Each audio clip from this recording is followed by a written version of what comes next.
Welcome to this Hevo Data Learning Labs demonstration video. Today, let's dive into the process of setting up a destination. Let's get started as we explore the destination interface. First up, click on the ribbon to the left and select the destinations icon.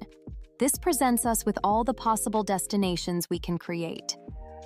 You'll notice that we have a variety of options for creating destinations, including Google BigQuery, Snowflake, Amazon Redshift, MySQL, PostgreSQL, SQL Server, Amazon Aurora, MySQL, Databricks, and Azure Synapse Analytics. For today's demonstration, let's focus on setting up Snowflake as our destination. Let's begin by clicking on the Snowflake icon. This allows to either create a new name for the destination or stick with the generated name, which we will keep as is for now. Next, you need to input the URL of our Snowflake instance.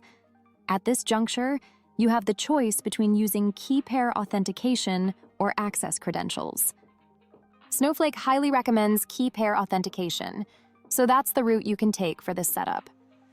Now let's proceed by entering the database user, here named Hevo user. Following that, let's move on to the next step. This involves selecting a specific private key. For the demonstration purpose, let's upload the one stored locally on my laptop. Let's quickly choose the Snowflake private key. And then when you set up the private key in Snowflake, you have to set it up with a passphrase. Now let's move on to configuring it with a passphrase. Just a few more steps and we'll be done. Now, it's time to input the warehouse, named Hevo Data Warehouse, and the database name, which is Hevo Data Database.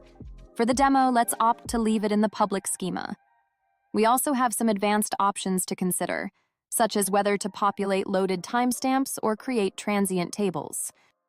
With everything set, we can now test the connection to ensure everything is correctly configured. Our comprehensive documentation is always available to guide you through setting up a destination in Hevo Data. Let's test the connection to confirm if everything's been set up correctly. And there we have it.